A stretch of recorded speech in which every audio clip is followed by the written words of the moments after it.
Welcome back mga kalinya, Chris Ampere po para sa ating electrical tutorial channel. Sa video pong ito, ituturo ko po kung paano po mag-wiring, mag-perform ng primary resistor reduced voltage soft starter. So, nauna ko na pong ituro ang isang pamamaraan ng soft starting method, ang part winding reduced voltage soft starter. So, ngayon naman po, ituturo ko sa inyo kung paano po mag-wiring, mag-perform ng primary resistor reduced voltage soft starter. Mga kalinya, please consider subscribing po and hit the notification bell button para palagi po tayong updated sa mga panibagong videos. Sisikapin po ng inyong lingkod na palagi po makapag-upload para tuloy-tuloy po ang ating pag-aaral. So inuuna ko lang po ang ilang mga pamamaraan ng soft starting method tulad nga po ng aking mga nabanggit, ang part winding, ang pangalawa ang primary resistor, at isusunod po natin ang Y delta reduced voltage soft starter. So, pag-aralan na natin mga kalinya. Stay tuned po tayo palagi. Salamat po sa inyong panonood sa aking channel na ito mga kalinya, and God bless po. Umpisahan na po natin ang ating pag-aaral. Mga kalinya, bago po tayo mag-proceed sa ating gagawing pag-wiring, pag-aralan po muna natin ang ating control circuit. So, ito po, from this point, meron po tayong stop button and then start button, ating withholding contacts. So, on this part po, gagawa lang po tayo ulit ng stop-start motor control. So, katulad lang din po siya ng part winding reduced voltage soft starter motor control. Ang pagkakaiba lang po ng primary resistor reduced voltage soft starter motor control ay iisa lang po ang kanyang overload relay. Unlike part winding po, dalawa po siya, which is in series po ang kanyang mga normally close contact ng ating overload relay. So pagdating naman po dito sa ating trip indication lights, sa part winding po, nakaparallel po ang dalawang normally open na contact ng overload relay. So dito po, iisa lang. So pag na-energize na po natin ang ating starting contactor, dito po nakalagay ang ating timer. So, after set time given sa timer po, saka po mag-energize ang ating running contactor. So, parehas po ang ating starting contactor at running contactor ng mga A2s na pinanggalingan niya galing po sa overload relay. So, meron po tayong K-relay na which is sabay siya sa activation ng ating starting contactor na once mag-activate ang starting contactor, kasabay po ang ating relay kasi po dito po natin kukunin ang indication light natin for stop and for start. Sa indication naman po ng ating run, so ito po, meron po tayong isang normally open sa run contactor. Once nag-energize po ang ating run contactor, so iilaw po ang ating run. So sa trip po, napaliwanag na po natin. So ito po ang ating line at neutral terminal. So sana po naintindihan po ang aking mixing pagpapaliwanag tungkol po sa ating control circuit. Mga kalinya, umpisa na po natin ang ating gagawing primary resistor reduced voltage soft starter. So ito po ang ating selector switch for on and off. Ito po ang stop push button. Ito po ang ating start push button. So nilagay ko na po yung mga wires niya. So ito po, from our line, pupunta po sa ating selector switch. And then from our selector switch, pupunta po sa ating stop push button. And then from our stop push button, pupunta po sa 3 terminal ng ating start push button. And then ito po yung pupunta sa ating withholding contacts but not on the side of our A1. At ito po yung red, ang pupunta sa ating another side of our auxiliary contact na malapit sa A1. So, umpisahan na natin mga kalinya. Ito po ang ating line from our selector switch sa ating line terminal block mga kalinya. So, gagawin na po natin. Hihipitan ko na po ang line ng ating galing sa ating selector switch. Galing papunta dito sa ating line terminal block. Ang susunod po natin gagawin ay from our 3 terminal ng ating start push button, ilalagay po natin sa ating auxiliary contact. So ito po yung blue but not on the side of our A2 contactor. So ilalagay lang po natin So, hihigpitan na po natin mga kalinya. Ang isusunod natin ay ang nasa number 4 terminals ng ating push button start. Dadalhin natin sa kabilang side ng ating auxiliary contact na siyang pupunta naman sa ating A1 terminal. Ito na po yung ating wire na galing sa ating 4 terminal ng ating push button start. Dadalhin natin sa kabilang side ng ating auxiliary contact. Hindi po muna natin hihigpitan kasi maglalagay pa tayo ng wire papunta sa ating A1. So tinanggal ko po muna ang ating time on delay para makapaghigpit tayo ng maayos. So hihigpitan ko na po ang wire na to galing sa ating auxiliary contact na siyang pupunta sa ating A1. So from our A1 terminal ng ating starting contactor, magdadala rin tayo ng wire papunta sa A1 ng ating relay kasi magkasabay po ang activation ng ating starting contactor at relay natin. So from this relay also, meron pa rin tayong dadalhin mamaya na line papunta sa ating normally open contact ng ating time on delay. Ito po yung supply ng ating magiging running contactor dadaan sa normally open ng contact ng ating time on delay na siya naman pupunta sa ating running contactor. So higpitan na po natin ito. So higpitan naman natin ang A1 na may isang kasamang wire na pupunta sa ating time on delay, and from our time on delay, doon na lang natin ikukuha ang A1 ng ating relay, itong part na ito mga kalinya. Higpitan ko na po ang from A1 ng ating starting contactor papunta sa time on delay na magiging supply ng ating running contactor, at yung isa, ito po yung mahaba, ito po yung pupunta sa A1 ng ating relay. So mahigpit na po siya.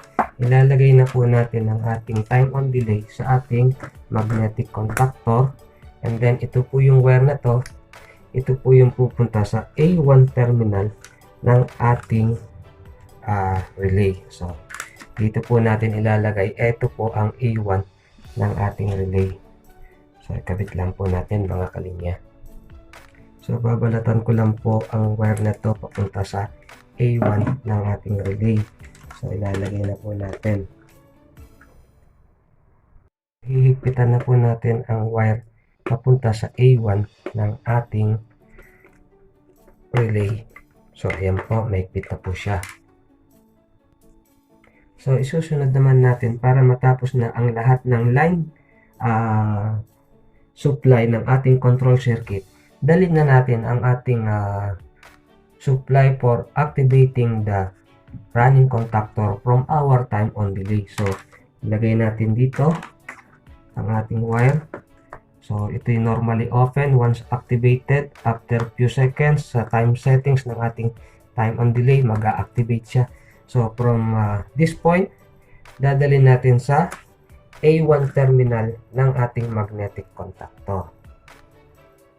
So ngayon mga kalinya, hindi muna ako gumamit ng cable trunking kasi maliit lang po yung aking table. Pero pag nasa Pilipinas na po ako, gagawa ko ng mas malaking table na pwede nating gamitin for tutorial. So ikakabit ko na po ang ating wire galing sa ating time on delay papunta sa A1 terminal ng ating running contactor. So tapos na po tayo sa lahat ng line side for our main control circuit. So hindi pa po kasama ang indication, mga indication light. So ang susunod po natin ay ang lahat ng neutral line papunta sa ating overload relay, and then papunta sa mga A2 ng ating mga contactor at relay. Nga po pala, hindi po pala kasama ang A2 ng ating relay sa manggagaling sa ating thermal overload. Tayo mga kalinya sa neutral line natin. So ito po yung isang normally close contact ng ating overload relay. Neutral natin is black tulad ng mga nakaraang mga pagwawiring natin. Red is for our line. So ito po, from normally close contact ng ating overload relay, pupunta po tayo sa neutral line ng ating circuit breaker. So, dito na lang tayo kukuha. Malayo kasi yung ating terminal block. So, tsaka hindi tayo ngayon gumamit ng trunking. So, dito natin ilalagay ang neutral line papunta sa ating normally close contact ng ating overload relay. So, higpitan ko lang po mga kalinya. So, higpitan ko na po ng ayos ang ating neutral line na nagpunta sa ating overload relay. So, from this point po, normally close contact, another side na normally close contact ng ating overload relay, pupunta tayo sa A2 terminal ng ating starting contactor at A2 terminal ng ating running contactor. So, gagawin na po natin. I-ready ko lang po yung ating wires.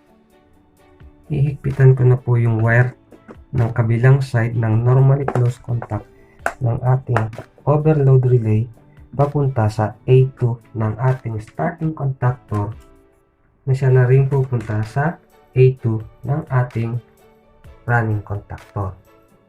Higpitan ko na po ang wire papunta sa ating starting contactor na A2.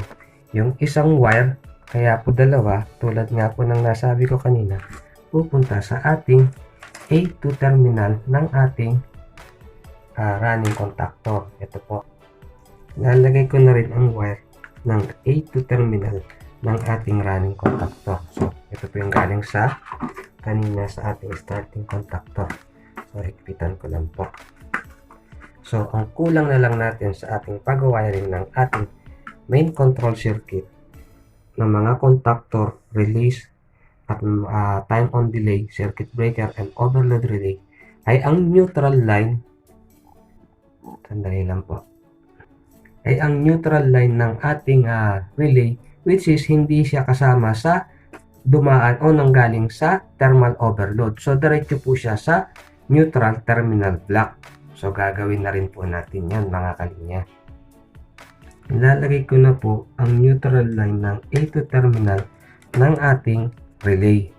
Ito po yung wire naman na pupunta sa ating terminal block for neutral supply.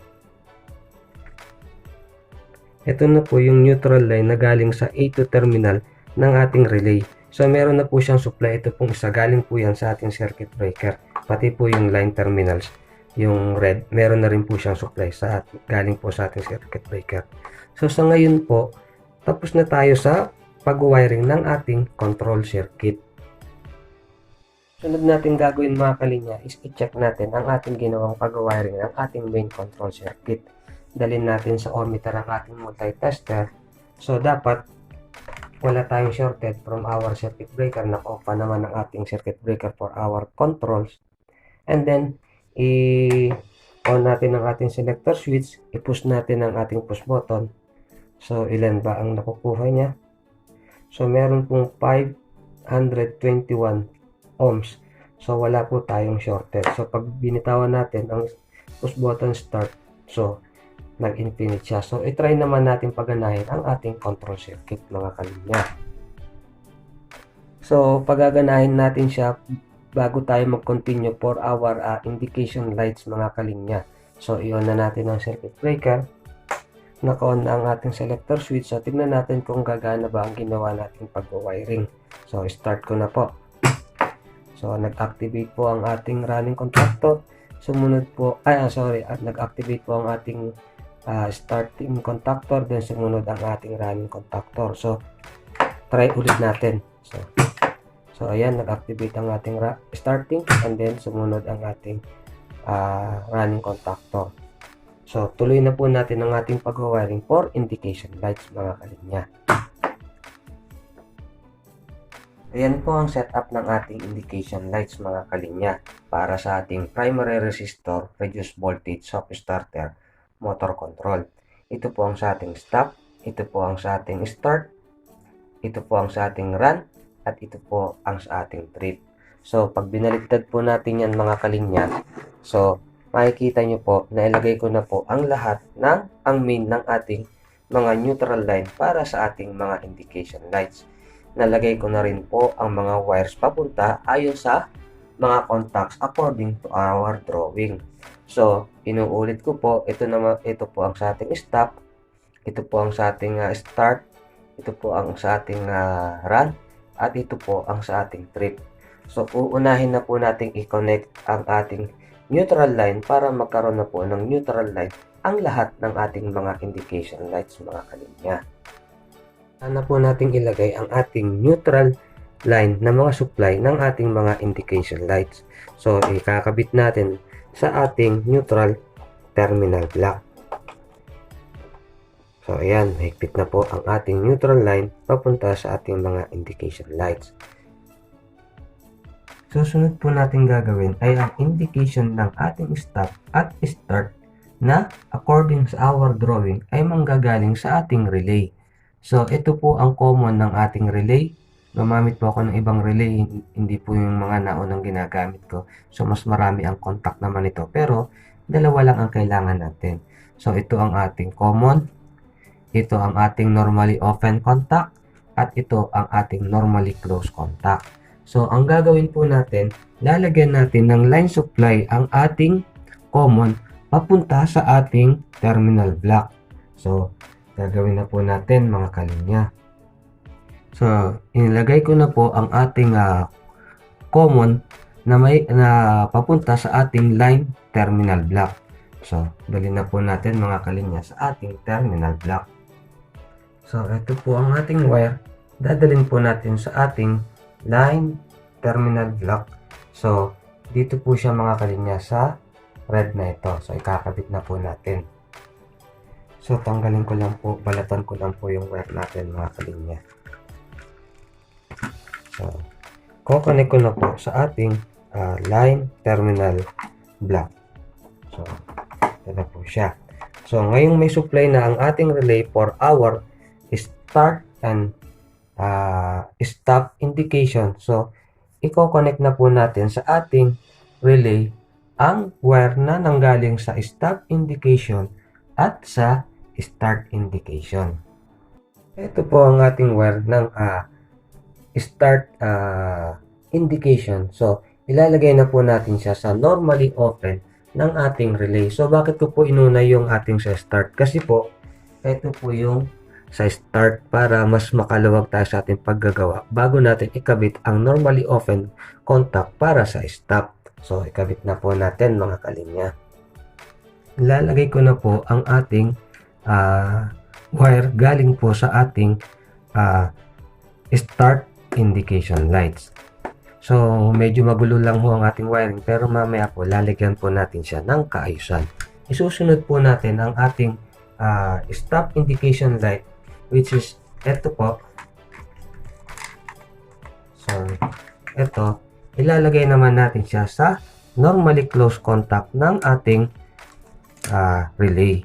So, ilalagay na po natin. So, tapos na po tayo sa indication ng stop at start indication light. Ang isusunod po natin ay ang sa running indication lights naman natin mga kalinya. Ito po ang ating indication for run. According sa ating drawing, kukuha tayo ng isang line supply, pupunta sa ating normally open contact ng ating contactor, and then from this point, pupunta sa ating indication lights. So, yun po ang nasa drawing. Pero kung kayo po ang masusunod or kayo na ang naglilinya, pwede naman po nating isabay siya from A1 terminal, ito po, from A1 terminal ng ating running contactor papunta sa indication lights. So, nasa inyo po ang pagpapasya. Dahil ang drawing natin ay ganun, so susundin po natin as per drawing, kukuha tayo ng ating line dito po sa ating terminal block papunta po sa normally open contact ng ating contactor. So, umpisahan na po natin mga kalinya. Lalagyan ko na po ng wire ang ating normally open contact ng ating running contactor papunta sa terminal block na mayiging supply ng ating running indication. So, dito natin ilalagay mga kalinya. So, lalagay na rin natin ang ating wire na supply ng ating indication lights galing sa ating terminal block papunta sa normally open contact ng ating contactor papunta naman sa running indication lights mga kalinya. So ayan, mahigpit na po siya.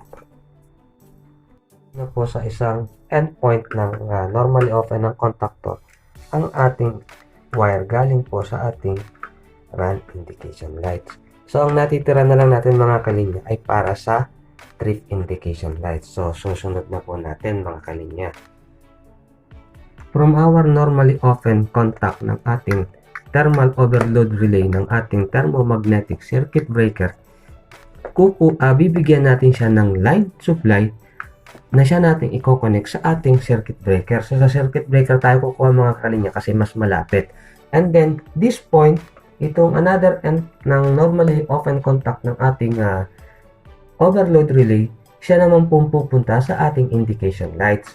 So in case na mag-trip ang ating thermomagnetic circuit breaker, magko-close contact ito, so iilaw ang ating indication lights. I-connect na po natin ang ating wire from our overload relay papunta sa line terminals ng ating circuit breaker for our control circuit mga kalinya. So ayan,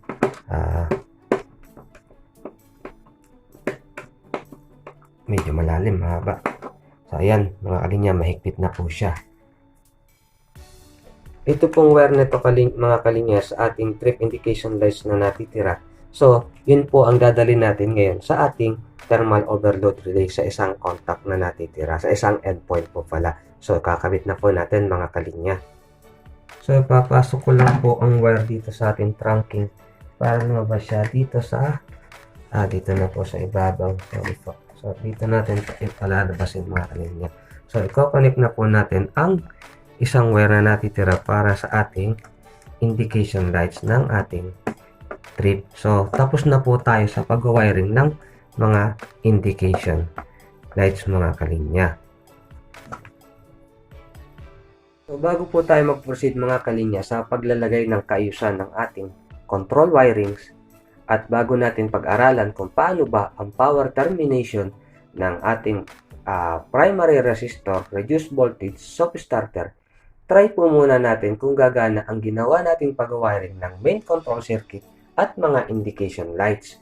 So i-on ko na po ang ating circuit breaker mga kalinya for our control circuit. So makikita nyo po, nakailaw po ang sa stop at ang trip indication. So dahil po nakatrip pa ang ating overload relay. So once na pinrest natin ng start, so makikita nyo nag-change tong start at stop kasi po ang ating relay ay hindi po connected sa thermal overload. Nakarekta po siya directly sa ating neutral line. So i-reset ko na po ang ating thermal overload relay. Dapat po mawala po ang trip indication pero mananatili ang start indication. So ayan po, nawala na po ang ating trip indication lights mga kalinya. So try na po nating i-start ang ating control circuit. So naka-on na po ang ating selector switch for on and off. I-press na po natin ngayon ang ating start push button. So dapat po iilaw ang ating start, mawawala ang stop kasi nga po magkakaroon ng pagpapalit ng contact ang ating relay. So galing po ito sa relay. Sige po. And then itong ating run galing sa run contactor and then yung trip sa overload relay. So i-start na po natin mga kalinya. So ayan po, nag-start siya, nag-run. So nawala ang ating stop. So stop ulit natin para matry natin ng isang beses pa mga kalinya. So ayan. So start ulit natin ng isa pa. So nawala ang stop, umilaw ang start, umilaw ang ating run. So umiilaw po yan mga kalinya, medyo parang malabo lang siya. So pwede na po tayo mag-proceed sa paglalagay ng kaayusan ng ating wiring ng ating control circuit at tumungo sa pag-aaral kung paano nga ba ang termination or power connection ng ating primary resistor reduced voltage motor control. Mga kalinya, nalagyan na natin ng konting kaayusan ng ating ginawang pag-wiring. So, tuloy na po tayo sa ating pag-aaral ng power termination ng ating topic sa araw na ito. Pag-aralan naman po natin mga kalinya ang power connection ng ating primary resistor, reduce voltage, soft starter. So, ito po ang ating supply, which is line 1, line 2, and line 3. Ito po ang ating isolator or circuit breaker. From our circuit breaker, pupunta po tayo sa ating starting contactor. And then from our starting contactor, so dadaan po siya sa resistor bago po pumunta sa ating induction motor. Ganun po, pare-pares po sila. Line 1, line 2, and line 3, dadaan po sa ating resistor para magkaroon po tayo ng reduced voltage and low current kapag gumana po ang ating starting contactor. So once na nag-activate po after time set given sa timer, mag-energize po ang ating running contactor. So ano po ba ang trabaho ng ating running contactor? So ibabypass po niya ang line na dapat sana ay dadaan sa mga resistor. So ang mangyayari po, once activated, magko-close po ang ating mga contacts ng ating running contactor. Hindi na po dadaan ang ating supply voltage papunta. Hindi na po dadaan ang ating supply voltage sa resistor papunta sa ating induction motor. So mababypass po ang 3 lines natin, 3 supply lines natin ng ating running contactor para dumiretso po siyang pumunta sa ating induction motor. So after na mag-energize ang ating running contactor, aandar po ang ating induction motor sa kanyang normal speed. Well, kung starting lang po muna ang naka-energize na contactor natin, aandar po ang ating motor ng lower speed kasi po dumadaan siya sa resistor bago makarating sa mga windings ng ating induction motor. So sana po na naintindihan po ang aking simpleng pagpapaliwanag about power connection ng ating primary resistor reduced voltage soft starter. Pag-aralan po muna natin ang power connection ng ating primary resistor reduced voltage soft starter. So from our main circuit breaker, ito po siya, line 1, line 2, and line 3, which is blue facing, pupunta siya sa ating starting contactor. And then after starting contactor, so ito na po siya. Ito po ang ating line 1, ang ating line 2, at ang line 3. So dadaan po siya sa bank of resistor. So kung makikita nyo po, ito po, may nilagay po kung mga resistor, which is 22 ohms. So this is only for tutorial ha. And then from our bank of resistor, pag nag-start po yung ating starting contactor, so dito po siya dadaan. So dahil dumaan po siya sa resistor, magkakaroon po tayo ng low voltage and low ampere. So ito po ang lines na papunta, dito po natin ilalagay yung mga wires papunta sa ating induction motor. And after time set up natin, mag-activate po ang ating running contactor. So ito po ang ating running contactor. So once na nag-activate po ang ating running contactor, ibabypass po niya ang ating line na dumaan sa ating mga resistor. So pag nag-activate po ang ating running contactor, hindi na po dadaan dito ang ating supply voltage papunta sa ating induction motor. Mga kalinya, dahil hindi po kinaya ng ating primary resistor ang ating supply voltage, so kailangan po siguro mas mataas pang value ng resistance ang ating ilagay dito. So pasensya na ho kayo, hindi natin napakita ang soft starting method. Mahalaga ho, naging honest ako sa inyo, at ang aral natin sa araw nito ay maging matatag tayo kung ano man ang dumating na problema sa atin, kung sakaling tayo man ay may mga nagawang pagkakamali sa ating mga control circuit. So maging matatag, pag-aralan maigi, at i-troubleshoot ng ayos upang malunasan natin ang ating naging problema. So mga kalinya, so i-consider na lang natin na dadaan ang ating supply voltage sa ating primary resistor, and after a few seconds, saka siya mababypass ng ating running contactor para mag-energize ang ating motor sa kanyang normal speed. So mga kalinya, i-on ko na po ang ating circuit breaker for our control. Then nakatrip pa po siya, ating i-on ang ating thermomagnetic circuit breaker. So eto na po siya. So try na po natin ngayong start ang ating control circuit. So start po ang starting contactor, dumaan siya sa primary resistor, and then saka po siya nag-run at normal speed ng ating mga motor, ng ating motor. So mga kalinya, maging matatag po tayo bilang isang electrician, lalo na pag may mga namit tayong problema katulad nito. At at least hindi po natin nasira ang ating induction motor, gumagana pa rin po ang ating control. So yan po ang aking aral, maging matatag, maging mapanuri, at maging mapag-aral bago natin gawin ang isang control circuit, lalo na kung hindi naman natin pag-aari at masira natin. So kailangan maging maingat tayo. So sorry po mga kalinya, pero itutuloy pa rin po natin to. Pag natapos na po ang COVID, maghahanap po ako ng mas mataas na value ng ating resistor.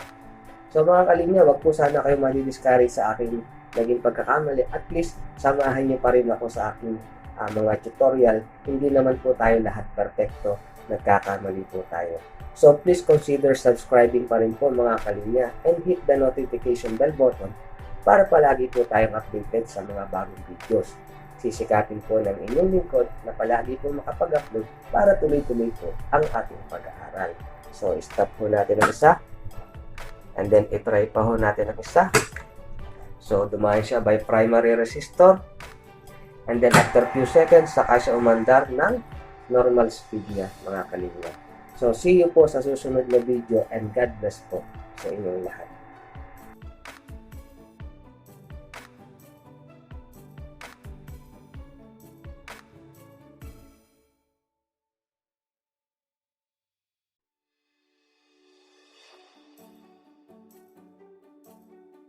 Yan, subukan na nating i-energize ang ating induction motor sa pamamagitan ng ating ginawang pag-wiring ng primary resistor, reduced voltage, soft starter. So, i-on ko na po ang ating circuit breaker for our controls. So, nakatrip pa po siya. I-on ko ang ating thermomagnetic circuit breaker. So, nawala na po ang kanyang trip. So, pwede na nating i-start ang ating induction motor. So, try natin mga kalinya.